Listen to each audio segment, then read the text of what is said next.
You're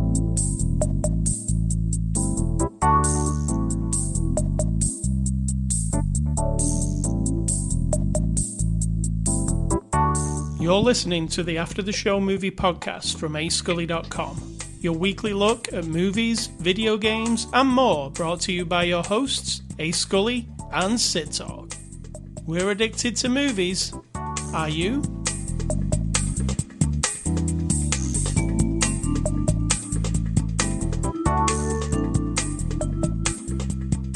Welcome to After the Show. Hello.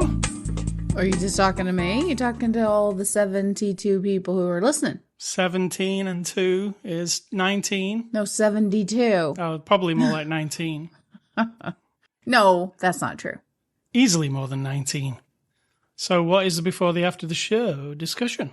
It wasn't really discussion. It's just kind of like you never-endingly talking about Marvel stuff. That's true. I love Marvel stuff. You do. I had to kind of zone out. I am a fan of Marvel stuff. You are. It is Saturday, June the 19th. This is After the Show number 742. We're a movie review podcast. And this week's movie that we're looking at, talking of Marvel stuff, is Doctor Strange and the Multiverse of Madness. It's a 2022 movie. Releases on Blu-ray on July the 26th. So that's quite a way off, actually. Mm-hmm. But you can get it on streaming or Disney Plus right now. It's PG-13. And it's from our friends at Disney and Marvel, who sent us a copy for review. Sid Talk, give us the synopsis of Doctor Strange and the Multiverse of Madness. What's this with the weird podcast cadence you have all of a sudden? Da-da-da-da, da-da-da-da, da-da-da-da. I was trying to breathe. It was a lot to say. What am I telling you? It's Doctor Strange in the Multiverse of Madness. Yet another episode in the Marvel Universe, starring Doctor Strange. I mean, I don't know how much I need to explain. All right, I'll give you the real one. Doctor Strange teams up with a mysterious teenage girl from his dreams who can travel across the multiverse to battle multiple threats, including other universe versions of himself, which threaten to wipe out millions across the multiverse. They seek help from Wanda, the Scarlet Witch, Wong, and others. I don't love that they said she's the teenage girl from his dreams. That sounds really...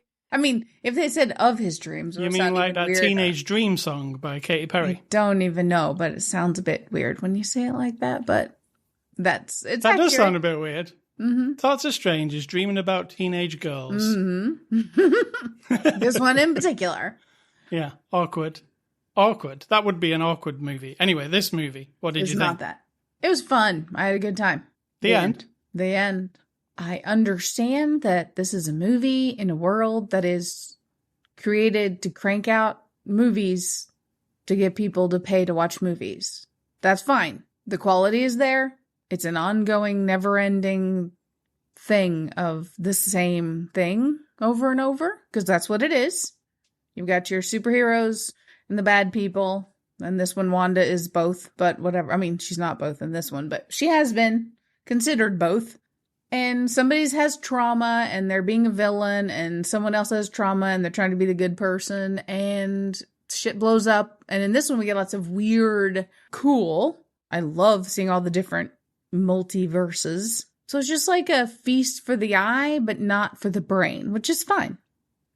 Yeah, I think you could apply that to all the Marvel movies. Possibly. I have to think about them all. I think the DC movies are a bit more... They're not brain food either. Don't kid yourself. Well, I do think, like, the Batman that we just watched was a little bit more... No, I think it's darker. That doesn't mean it's thoughtful.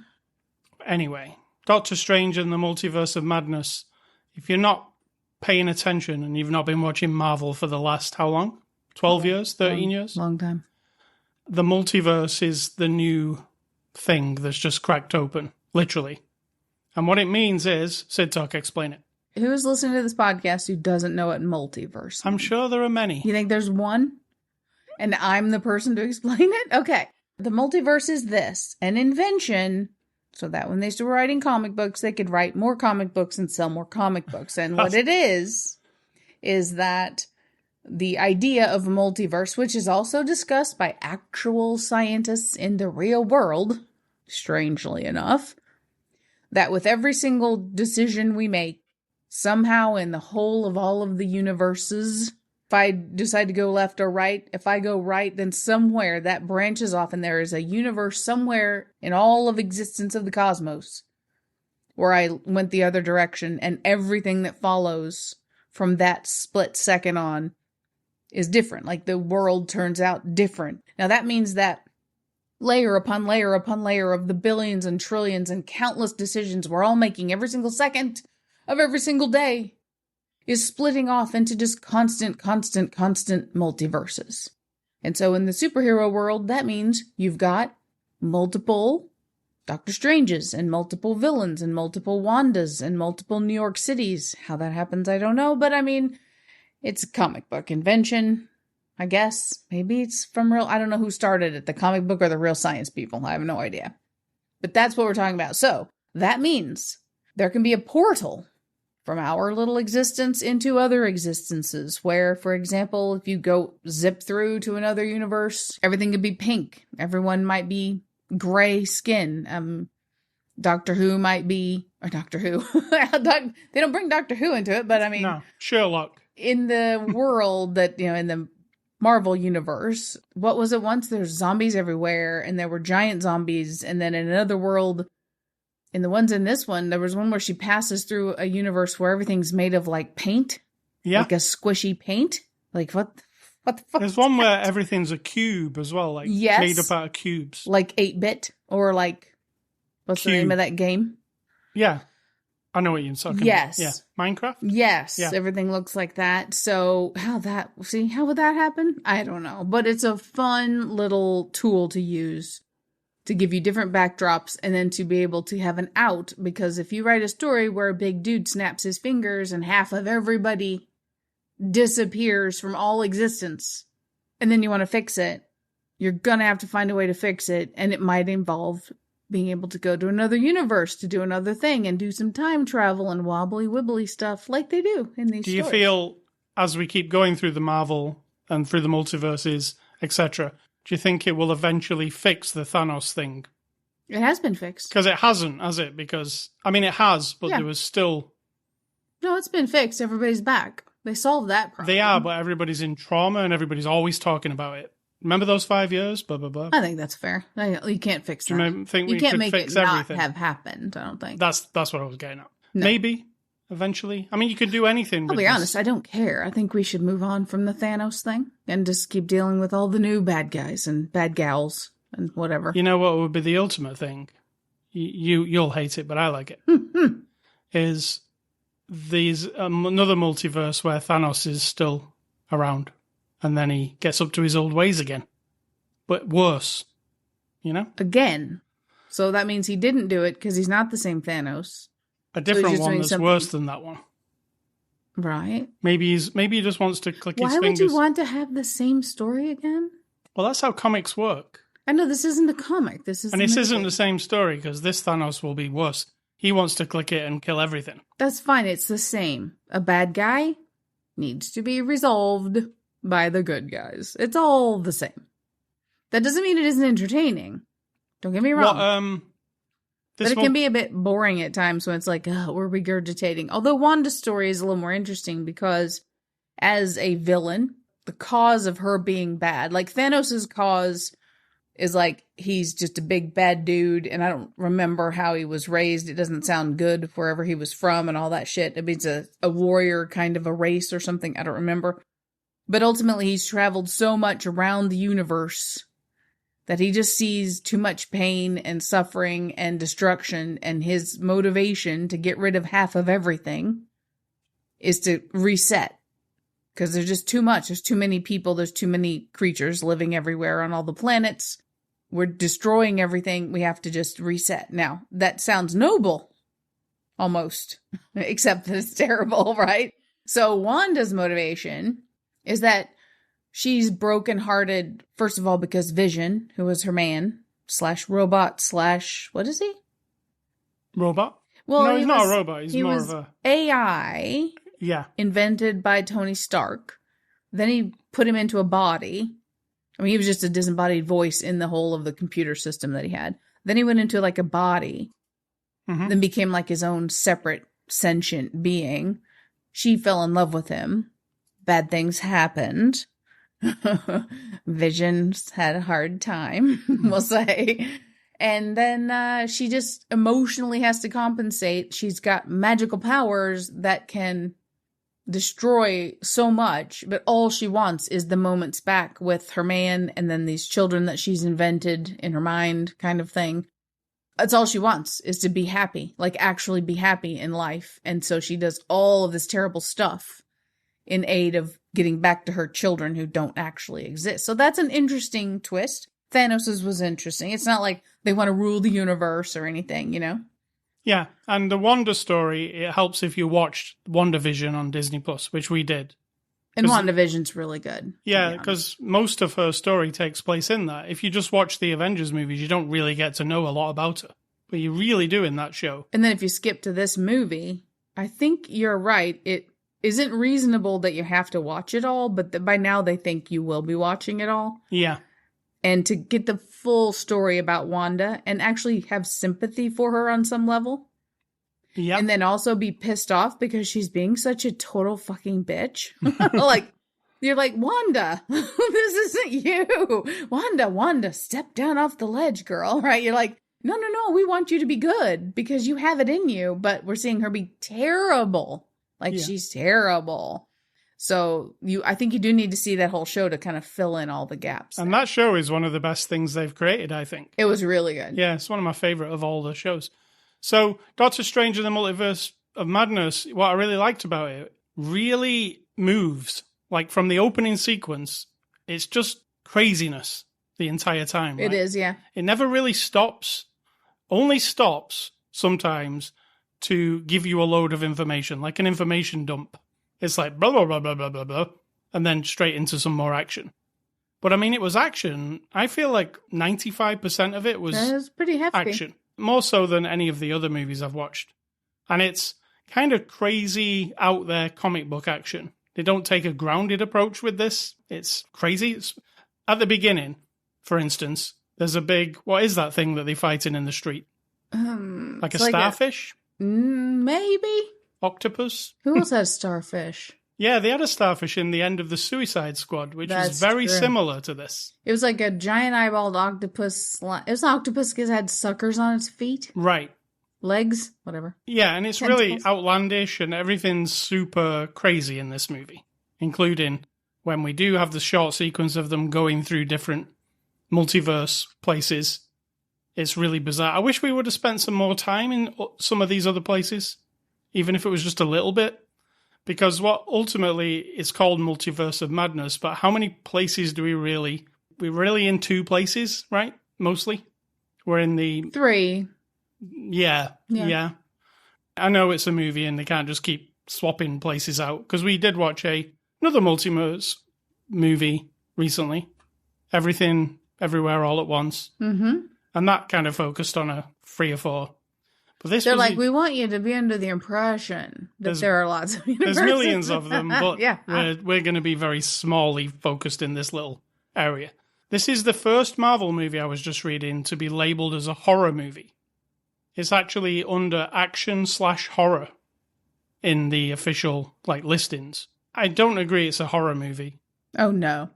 It is made by Sam Raimi, and it is a bit more kind of down that horror route than they have ever gone before. You know, the image of Elizabeth Olsen with the blood on half of her face is quite horrific looking. And she's evil. And she's coming for you. And there's a sequence in the middle where there's a lot of murdering going on. Yes. In a very shocking way as well. I was like, this is happening? What? And then, it's happening again? Oh. And I was like, wow, these Marvel films are getting a bit more adult, let's say. But I mean, you kids can still watch it because it's not a bloodbath. I mean, Captain America gets chopped in half by her own shield, but, we don't see it. Yeah. You just know. You just have to, you see the sideways motion, let's say. And you see the thing completely covered with blood and guts. Yeah. But it's not, Evil Dead, let's say, even though it's by Sam Raimi. But it is a bit darker than you might be used to from these movies. And I like that. I was almost wishing... Like in the future, we might go full, like horrific bloodbath craziness in maybe an R-rated. Well, actually, they're remaking Blade. Maybe that could be the. I mean, Blade's vampire hunting. That should be bloody and gross. I mean, it should, and it was, wasn't it? The old one with Wesley Snipes was. Mm-hmm. It was really gross. Like, it was arms and legs flying off. And they're going to do MCU Blade. I'm hoping that isn't like a sanitized version of Blade. Because Blade's all about the blood, isn't it? It's like you just said, vampire. Can't have a vampire without blood. Was there anything you disliked about this movie? I don't understand how a person or group of people, I'm sure it's very collaborative, can write a story about a woman who is Wanda, who has these magical powers, and her motivation is to get the power that the young lady has, to skip from one multiverse to another. That's the whole objective here, because she wants to go to a place where her children still exist. Okay, rewind. She invented and magicked up from magic 2 children, 2 sons that she was raising in her fantasy when she lost her vision. Then she created this whole world where Vision and her 2 children were there, and she was just perfectly happy, like all things are happy, happy, happy. Well, whatever happened in that particular movie and in that show, well, it was a show, wasn't it, when they brought her back down to Earth, and then it all got erased. I mean, her sons got erased because they weren't real. But out in the universes, it seems there are multiple Wandas, and multiple Wandas have the same sons, which I would presume are also created from magic. Yeah. Right? Imagination, even. Imagination, or somehow magicked up. But for some reason in this story, and it could end in after about 5 minutes, the movie, because her motivation is to jump to all the different universes to find a place where her sons exist. She can then basically murder the Wanda who is there. She doesn't say that, but someone mentions, like, well, what are you going to do about the mother that's there, right? Yeah. Like, murder that mother and then be the mom to 2 of her sons that exist somewhere else. Well, she's fucking magic. She can sit where she's on her little weird plot of land where she's got all these creepy witchy trees growing and shit and just make 2 more sons. If you're making a universe in a comic book or in a movie world where all this shit can happen, then Wanda could sit down, do her little yoga pose, and float in the air and be like, Shazam, Shazam, I've got 2 sons again. Like, that's all it takes. I'm thinking that the entire movie, why is she going to all these lengths, killing all these people, trying to get to all these universes when she can just make them herself? We have no explanation in this universe, in our universe, on our Earth, of why she can't just snap her fingers and there's her sons again. We have no explanation for that. So that bugged me the entire time. I wonder what the explanation is for that, because I didn't even think of it. I mean, think about it, though. Her motivation, it just makes no sense. They're magic. She didn't even And she's the most powerful spiritual creature in all of the universes. She is the Scarlet Witch. She is bad in this movie. Yeah, and she can do anything. So I found that to be like, did anyone at a meeting ever go, how do we explain that she can't just make a couple of sons? Like, anybody? Let's just all ignore that. Because she did in WandaVision, even. Exactly. She created them from nothing. It just, the energy of her magic was able to create them. And then when that all came tumbling down, they just disappeared, I suppose. I don't remember exactly what happened to them, but at the end of WandaVision, the town disappeared. Mm-hmm. She apologized to them, to all the people, and then she just went off and lived in a cabin on her own. And right, read but her the sons, book. that was, I don't remember, did they just fade away? They weren't there, they just faded away, yeah. Right. And then she went off to read that book on her own, and then she became bad. Yeah, there's a bad book in this. There's the bad book spell and the good book spell. Yeah. And if you watch WandaVision, you would understand. I feel like if you don't watch all the stuff, this might not make sense. Yeah. This one is one of those, unfortunately. But at the beginning, you feel like you're playing catch-up immediately, because like the opening sequence is a dream sequence with a brand new character who is Major, who you don't know who it is. And I was like, have we missed something? Because I don't know who that is. Were you in the same? No, not at all. I was like, who's this girl? Why would you think that? This is Marvel. I thought you just we'd missed go something. into it and you just ride the wave. Yeah. But other than the thing bugging me the whole time. But I did feel like at the beginning, and they do try and like dump a lot of stuff on you at the beginning, and it's mostly for people who are not up to date, I think. Because it's like, this is the rules, this is what we can do, this is a setup for later, i.e. the dead body under the rubble. Mm-hmm. You know, it all seemed to kind of... That was pretty fun. Yeah, there are some really cool things in this movie, and like I said, horror-type stuff, zombies. If you watch What If... There's one zombie. The Marvel Disney Plus show, animated, there was a whole episode dedicated to what if Marvel characters were zombies. And they get to play with that here again, but in a live-action way, and I thought that was really cool. It was fun. Yeah, and the baddie, which is Wanda in this case, is awesome, I think. I think there was moments where she was awesome, where I was like, it's not awesome, because she's like Darth Vader, really. And yeah, she's terrible, but she plays it well. Yes. Yeah. You know, when she said to him, if this thing doesn't go well, you won't be dealing with Wanda anymore. You'll be dealing with the Scarlet Witch. Mm-hmm. That moment there was like where I was like, oh, she's turned the corner completely. We're done. It's all going to go horrible from now on. It's not just pretend murdering. She murders a lot of people. Yeah. She has a big battle. You can't snap your fingers and bring them all back. No. There's people falling everywhere. There's, you know. Snapping the neck. She killed Jean-Luc Picard. Spoiler. Whatever his name. Why is Star Trek in it? Oh, yeah, the multiverse. The Star Trek multiverse. I'm telling you. Captain, whatever his name. What's his name? Professor. Xavier. Yeah. Yeah. Professor X. Yeah, Professor X. Is in a device. And if you look up the episode where in Star Trek the original, where the original Pike is in like a device where he rolls in because he's like brain dead, but he's connected to this. He's not brain dead, but he can't move. He's connected to this thing that looks like a Dalek, basically, just like Jean-Luc Picard was in this one.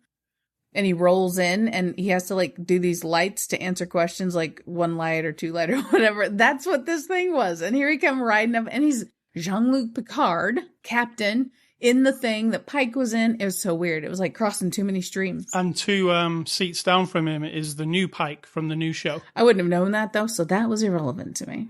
Well, I'm just telling you that's what was happening. Crossing more streams. They were definitely crossing the streams. I mean, the Fantastic Four have not shown up in the MCU, but all of a sudden there's one of them, or a new member of them. Well, he's the guy. It's Reed Richards, but it's John Krasinski playing him. The guy from The Office. Yeah, and you're like, wow. Oh, and A Quiet Place.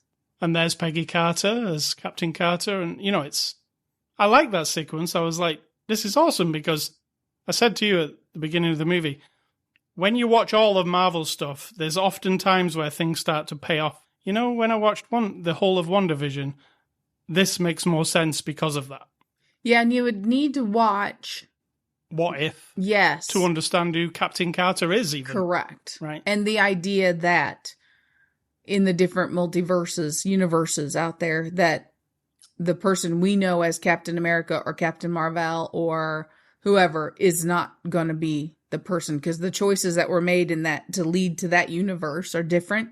Yeah. So it turns out to be a different person. Might be a character you knew from your thing, but they've turned into Captain America or they've turned into whoever. So when you go into that What If show at the beginning, you're thinking, well, all they're doing here is saying, what if Captain America wasn't the one who got changed to Captain America?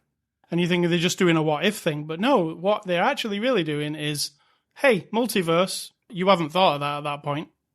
But they're just telling you different versions of what you know, right?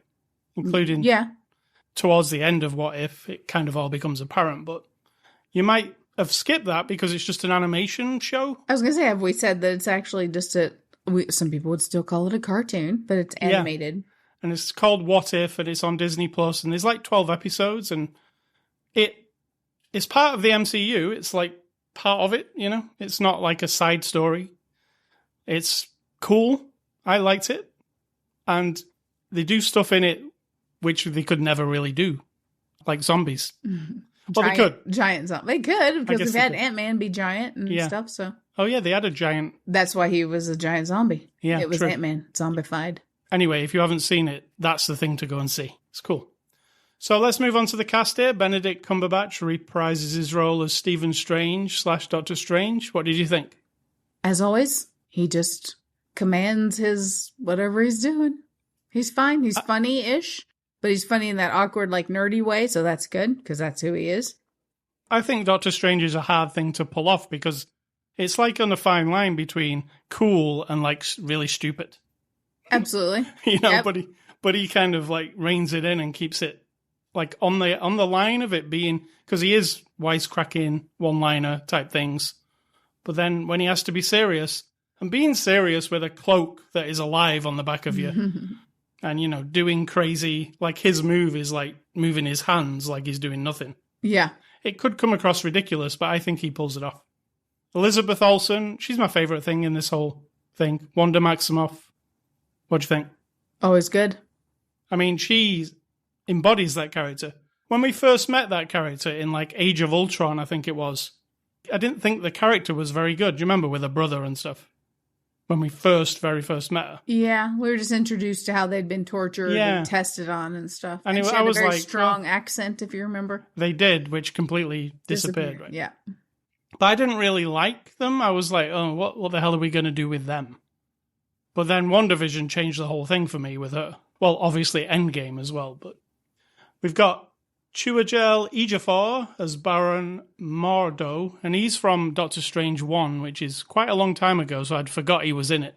I did too. I don't remember that thing at all. Yeah. I mean, that's a problem, isn't it, when you see so much Marvel stuff, and there's huge gaps in between the movies, like 6 years between Doctor Strange 1 and 2.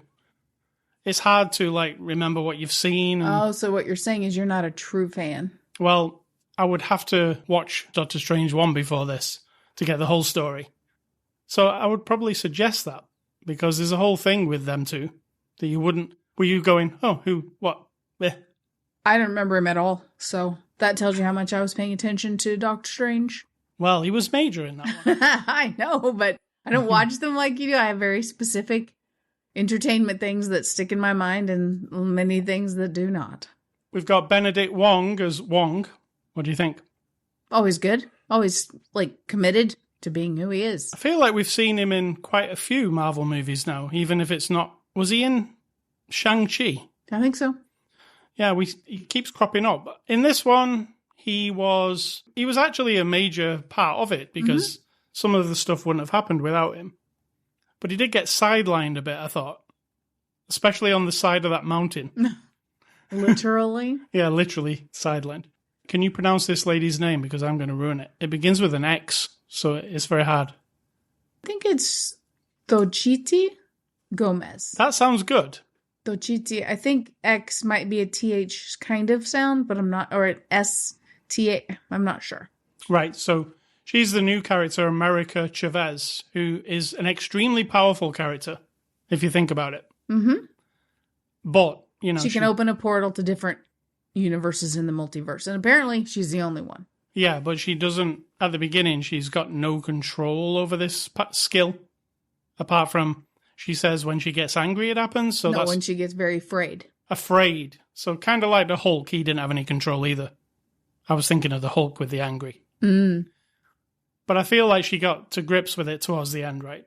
And we definitely... Yeah, like instantly when they told her she could, and then she did, and that was it. We're definitely going to see her again. I mean, her skill seems too important to me. She's a fun character, for sure. Yeah, I liked how she played her. And then I put down also Hayley Atwell as Captain Carter. That Captain Carter, I loved her in What If. And I was like, I really want to see a live-action version of that. And you do get to see it for a minute, maybe, at the most. Yeah, not much. But I did like what they did with the outfit and it's obviously appeals to me. It's a Union Jack suit and a Union, instead of an American shield, it's a Union Jack shield. And it looks really cool. But unfortunately, yeah, the shield does her in. This is directed by Sam Raimi. He directed Really? No kidding. Evil Dead, Spider-Man, Darkman. Remember that before the after the show discussion when I said all you were doing was talking about this? That's what you were talking about was Sam Raimi. Sam Raimi this, Sam Raimi that, and he did this and he did that. and he put his car in here, and he did that, and he directed it. So it was all Sam. It was the pre-Sam Raimi show. Drag Me to Hell. He's made a lot of movies. I'm a giant fan. Evil Dead was one of the first horror movies I really saw. It stuck with me. I think it is fantastic. Good influence as a child, or as a teenager, I guess. Yes. Yeah, probably shouldn't have been watching it, but I did. And then when Evil Dead 2 came around, I'm still the biggest fan of the first one, but the second one, like, took it, up a notch. And then the third one was insane. Up a notch. Oh, Hayes. And then the third one was insane. I remember seeing that third one in the cinema, and it had that different ending on it. There's two endings to it. I saw it with the ending that you don't normally see. Don't know why that was on it. But then later when I saw it on VHS and it had a different ending again, I was like, what the hell? What am I supposed to believe here? And then they made a TV show of it that lasted for 3 seasons that was awesome. That was really good. Yeah. So Evil Dead, it's got a soft spot in my heart. Love it. I like his Spider-Man movies, actually. They might be a bit dated now, right? Definitely. They're very of the time. There wasn't superhero movies at that time, and that was it. Those were the big movies.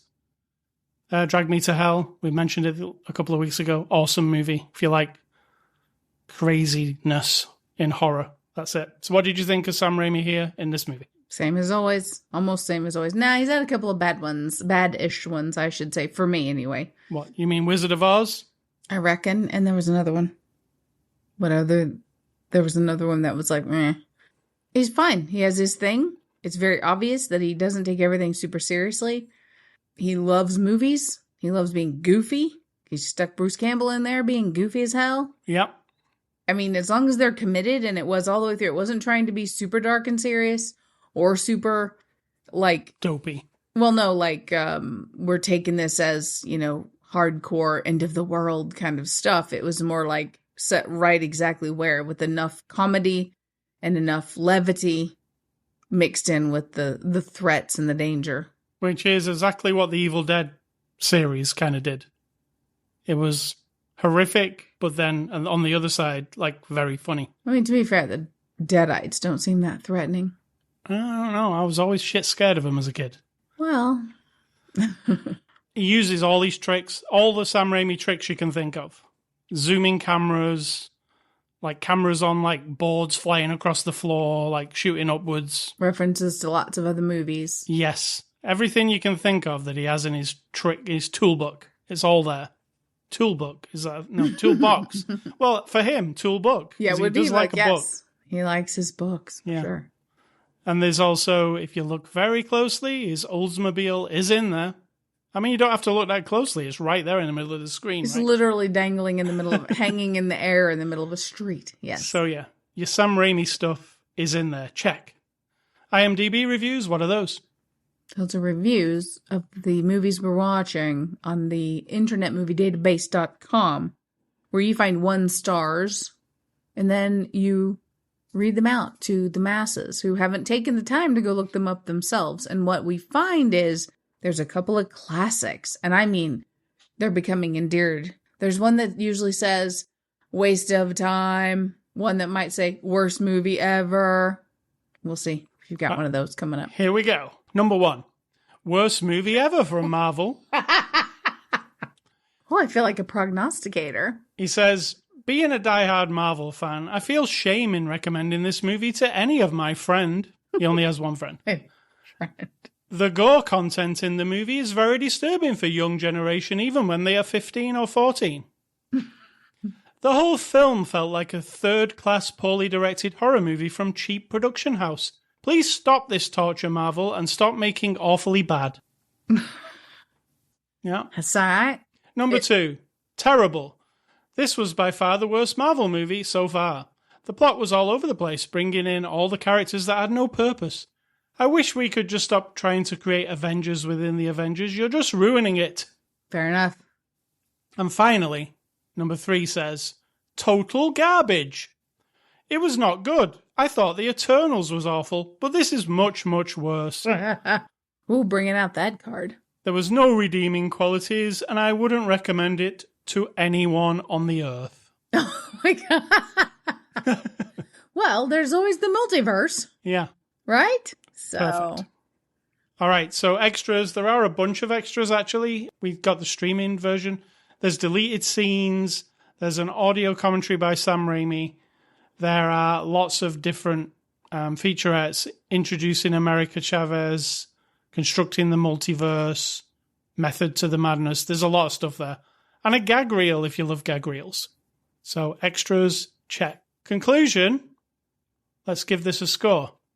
Doctor Strange in the Multiverse of Madness, I'm going to give it a 7 out of 10. I'm going with 7 as well. All right. High quality, fun at the movies. Don't forget, the movies are sometimes to have fun. Not always, but sometimes. And this one is a fun afternoon of watching.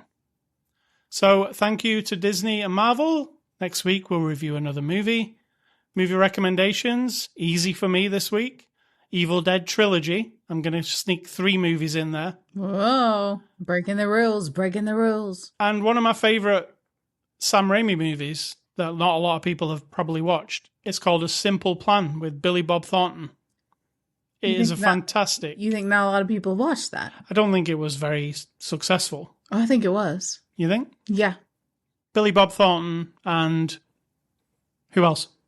I don't know, but it was Game Over, man. That guy, Bill Paxton. Yeah, Paxton. It's a really cool what if. It's a lot like Fargo, let me say. Mm-hmm. But a great movie.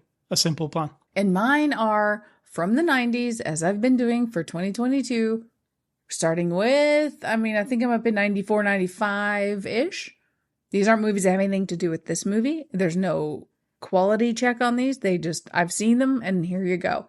Forrest Gump. I'm going to say I think it's really overrated. Decent. But that's just me. Wyatt Earp.